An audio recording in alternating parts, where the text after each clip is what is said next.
Assalamualaikum warahmatullahi wabarakatuh. Delil Khairat dari Kuala Lumpur kembali melaporkan perkembangan lockdown Malaysia. Hari ini hari ke-12, Ahad 29 Maret 2020. Seperti biasa kita mulai dengan perkembangan statistik. Hari ini pada dasarnya perkembangan statistik adalah tipikal sepanjang uh, pelaksanaan lockdown kecuali terkait dengan jumlah kematian per hari.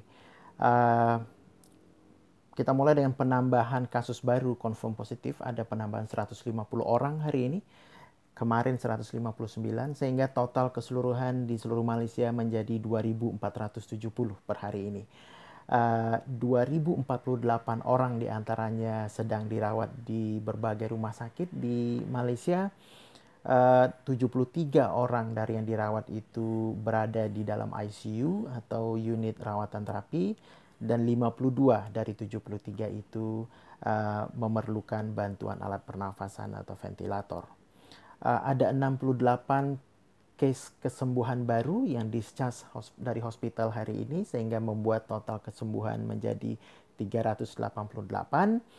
Dan yang cukup mengejutkan, agak mengejutkan barangkali hari ini adalah terjadi kenaikan jumlah kematian yang paling tinggi selama ini untuk per hari, yaitu 7 kematian.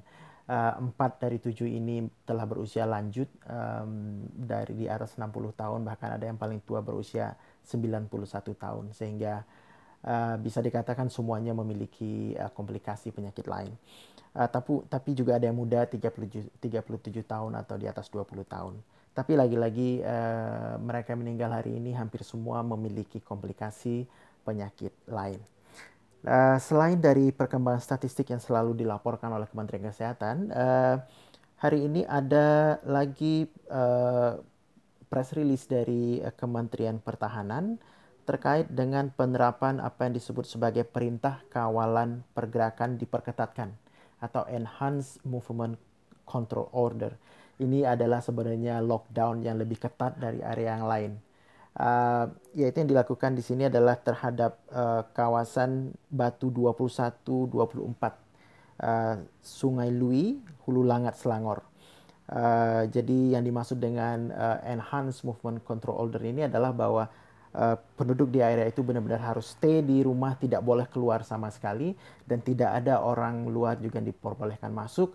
Lalu makanan untuk mereka disiapkan oleh pemerintah. Ini akan berlaku selama 14 hari ke depan. Dan yang terdampak adalah sekitar 4.000 orang dari 700 rumah. Nah, itu perkembangan terakhir. Dan ini adalah tindakan yang kedua sebenarnya.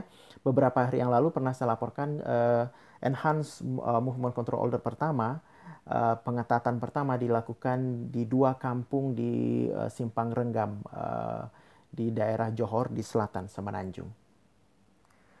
Bagi Anda yang menyimak laporan saya semalam, saya laporkan bahwa WNI cukup terdampak karena lockdown ini, dan komunitas-komunitas masyarakat Indonesia sudah mulai bergerak untuk menyalurkan bantuan kepada mereka, terutama bantuan sembako. Hari ini kegiatan itu berlanjut terus di bawah koordinasi bekerja sama dengan Kedutaan Besar Republik Indonesia. Hanya kita belum mendapatkan approval dari Majelis Keselamatan Negara Malaysia yang membolehkan kita bergerak keluar dari area masing-masing untuk menyalurkan bantuan. Jadi bantuan yang disalurkan hari ini sifatnya masih cukup terbatas di area yang kira-kira dekat dengan komunitas tersebut, dan tidak kemungkinan besar tidak harus melalui pos-pos roadblock atau razia. Oke, hari ini selain mengamati perkembangan lockdown di Malaysia, tentu sebagai orang Indonesia juga saya merasa sangat tertarik untuk mengikuti apa yang terjadi di tanah air. Sepertinya banyak, walaupun pergerakan cukup lamban, keputusan cukup lamban, tetapi sepertinya mengarah pada lockdown, karantina, atau apapun itu namanya, yang jelas pengetatan pergerakan massa. Oleh karena itu saya pikir ada baiknya hari ini saya juga mau bahas apa sih kira-kira pelajaran atau teladan yang boleh kita tarik, kita ambil dari apa yang dilakukan oleh Malaysia saat ini. Karena Malaysia diakui sendiri oleh WHO sebagai salah satu negara yang cukup bagus dalam mengambil tindakan-tindakan dalam mengatasi corona ini. Saya sudah ringkaskan, summary-kan. Menurut saya ada 4 poin yang patut kita teladani dari Malaysia. Dan ini berlaku untuk semuanya, tidak hanya Indonesia. Di Indonesia juga bukan hanya untuk pemerintah pusat, tapi juga semua pemerintah daerah berbagai level. Saya pikir ini adalah best practice yang kalau bisa kita juga lakukan dan kita sesuaikan tentu dengan situasi kita di tanah air. Teladan pertama menurut saya yang cukup penting adalah adanya satu komando, dan itu top down. Dan seperti saya sudah sampaikan bahwa semua keputusan berkaitan dengan pelaksanaan lockdown, penanganan coronavirus ini, krisis ini, diambil oleh majelis sangat tinggi yang dinamakan Majelis Keselamatan Negara, dipimpin oleh Perdana Menteri sendiri. Jadi dari sini kelihatan bahwa krisis coronavirus adalah top priority bagi Malaysia dan keadaan darurat, sehingga keputusan harus diambil sangat cepat. Dan setiap keputusan yang diambil itu diumumkan oleh para pejabat tinggi. Bila sangat signifikan maka akan diumumkan oleh Perdana Menteri, paling tidak diumumkan oleh Menteri. Jadi bisa dilihat bahwa dengan demikian mereka mencoba menjamin kredibilitas dari informasi yang sampai kepada masyarakat. Kemudian begitu ada pengumuman dari Majelis Keselamatan Negara disampaikan oleh pejabat senior, maka semua kementerian, semua badan, lembaga, pemerintahan daerah, pemerintahan lokal harus align, harus menyesuaikan diri dengan keputusan tersebut. Tidak boleh ada keputusan yang menyimpang yang berada di luar kerangka yang telah diputuskan dari MKN di pusat.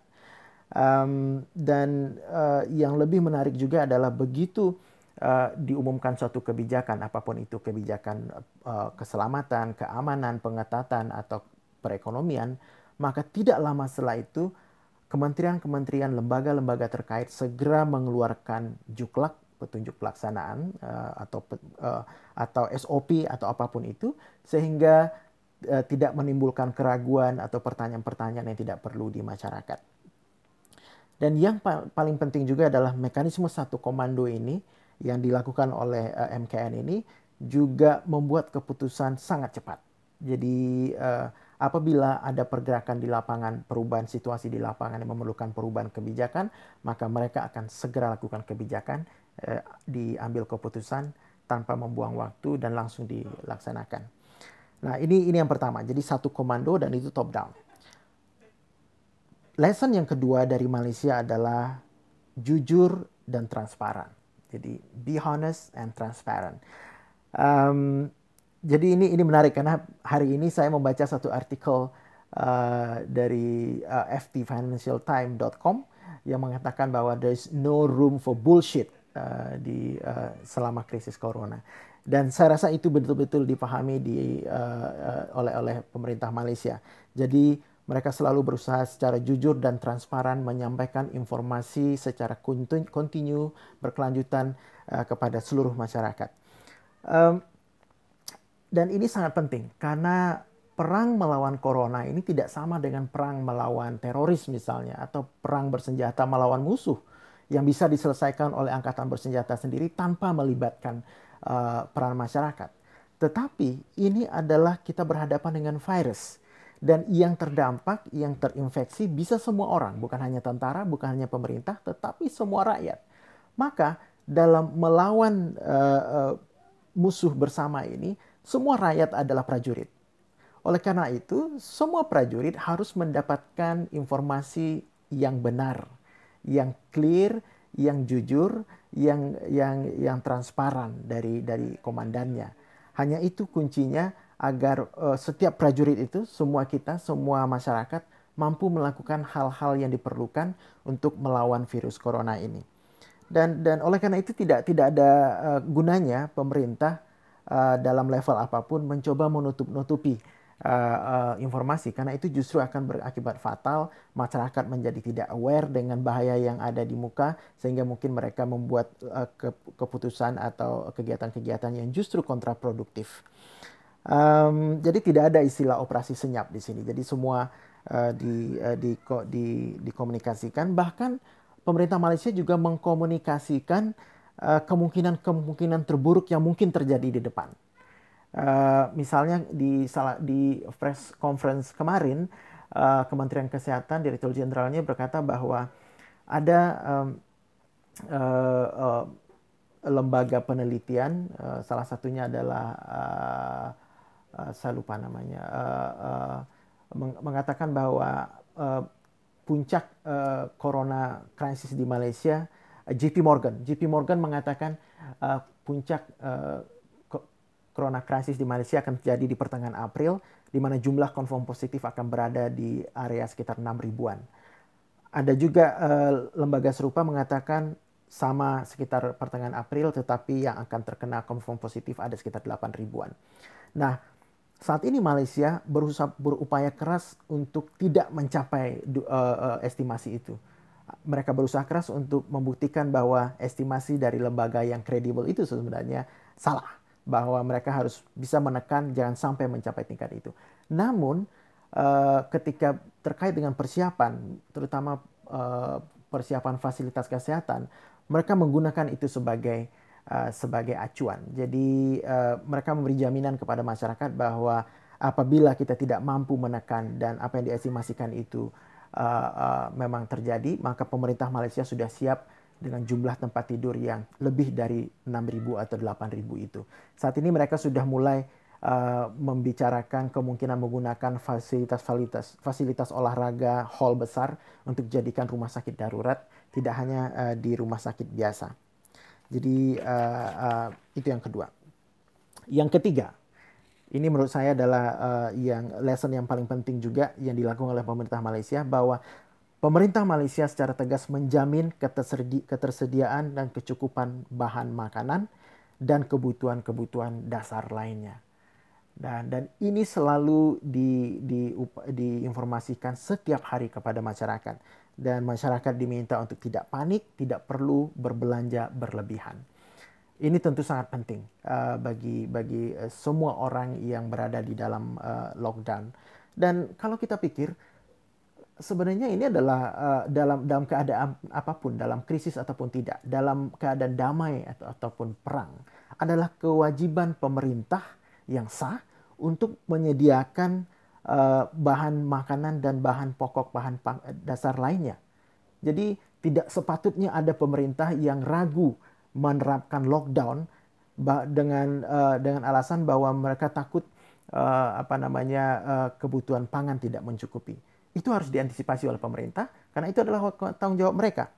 Kemudian kenapa kita harus terlalu pesimis terhadap ketidakcukupan makanan? Padahal yang membutuhkan makanan, jumlah mulut yang perlu diberi makanan tetap tidak bertambah. Sebanyak itu juga sebenarnya, seperti hari normal. Yang membuat terjadi kelangkaan adalah situasi distribusi dan panic buying. Jadi pemerintah semestinya fokus pada memastikan distribusi makanan dan bahan dasar lainnya itu bisa tetap mengalir dengan baik di dalam masa-masa lockdown, dan sebisa mungkin mencegah terjadinya panic buying dan hoarding, penimbunan oleh masyarakat atau oleh oknum-oknum yang tidak bertanggung jawab mau mengambil keuntungan pribadi di situasi-situasi sulit ini. Itu yang ketiga. Yang keempat, yang menurut saya adalah kunci juga yang harus dilakukan untuk Indonesia di berbagai tingkat pemerintahan apabila harus melakukan pengetatan pergerakan massa, penegakan hukum. Dan itu sudah dibuktikan oleh Malaysia. Mereka melakukan secara gradual. Di hari-hari awal mereka lakukan secara persuasif. Hari pertama tingkat kepatuhan sangat buruk, hanya 60% saja. Saat ini sudah hampir 100%, di atas 95%. Apa yang mereka lakukan? Mereka memang mendeploy, menurunkan kepolisian dan militer di seluruh negeri untuk melakukan pemaksaan dan penegakan hukum. Dan setiap hari selalu diupdate bahwa ribuan orang sudah ditangkap, ratusan orang sudah ditangkap dan diamankan. Banyak juga yang telah dikenakan denda hingga 1.000 ringgit atau sekitar 3,6 juta atas pelanggaran-pelanggaran yang mereka lakukan. Salah satu kawan saya 2 hari yang lalu menyampaikan bahwa ada tetangganya yang harus membayar denda 1.000 ringgit hanya karena anak remajanya bosan di rumah, lalu pergi keluar, lalu nongkrong dengan teman-teman remajanya. Dan mereka ditangkap polisi, lalu diminta membayar denda. Jadi 4 ini yang sangat penting. Harus ada satu komando, top down. Tidak ada tempat untuk keraguan-raguan, kebimbangan, indecisiveness di sini. Decision making harus diambil secara cepat, dan itu adalah tanggung jawab pemerintah. Yang kedua, jujur dan transparan. Tidak ada celah untuk berbohong, apalagi menyimpan informasi supaya tidak diketahui publik, karena itu tidak ada gunanya, justru akan berakibat negatif. Yang perlu saya tambahkan di sini, jujur dan transparansi ini juga akan mengurangi jauh jumlah hoax, informasi yang tidak jelas kebenaran dan sumbernya yang beredar di tengah masyarakat. Karena masyarakat sudah memiliki sumber utama yang reliable, yaitu pemerintah. Oleh karena itu, pemerintah harus secara kontinu mengupdate masyarakat dengan informasi-informasi yang valid, yang jujur, yang benar. Dan pemerintah tentu bisa memaksa untuk misalnya blocking time di semua media elektronik, radio, TV, online untuk pengumuman-pengumuman pemerintah terkait dengan corona crisis ini. Itu yang dilakukan oleh banyak negara, termasuk Malaysia juga. Ketika ada pengumuman dari Perdana Menteri atau Majelis Keselamatan Negara, maka semua media mainstream akan broadcast. Nah, transparansi dan honesty ini tentu akan meningkatkan kepercayaan masyarakat kepada pemerintah dan akan menurunkan secara drastis jumlah hoax yang membingungkan masyarakat yang beredar di sosial media. Yang ketiga adalah jamin ketersediaan makanan, kemudian tegakkan hukum. Jadi itu sebenarnya empat itu sebenarnya yang menurut catatan saya adalah kunci keberhasilan Malaysia dalam menjalankan karantina, lockdown, atau apa yang disebut secara resmi di sini sebagai perintah kawalan pergerakan. Dan apa yang terjadi di Indonesia, seperti kita ketahui, Indonesia adalah salah satu negara dengan tingkat fatality tertinggi, hampir 10% tingkat fatality rate kita, yaitu jumlah yang meninggal dibandingkan yang confirm positif. Sehingga sudah sangat mendesak sebenarnya otoritas di Indonesia untuk mengambil langkah-langkah yang drastis untuk mengurangi penyebaran atau memutus mata rantai penularan coronavirus. Dan ini menjadi lebih urgent lagi karena kita sudah melihat bukti-bukti nyata betapa fasilitas kesehatan di Indonesia, healthcare system Indonesia sudah kewalahan pada tahap ini. Jadi tindakan-tindakan drastis adalah sangat diperlukan segera. Kita berpacu dengan waktu dan virus ini tidak bisa menunggu-nunggu. Jadi pemerintah juga harus merubah pola kerjanya agar lebih sigap mengambil keputusan, dan juga harus merubah pola komunikasinya agar bisa mengalahkan hoax yang di luar dengan informasi-informasi yang valid, benar, dan transparan. Itu saja dari saya. Mudah-mudahan kita semua dimanapun kita berada, terutama tanah air Indonesia, mampu bersatu padu untuk mengalahkan virus corona yang merupakan common enemy bagi kita semua. Okay, everyone, stay safe, stay at home. Jumpa lagi esok, insya Allah. Wassalamualaikum warahmatullahi wabarakatuh.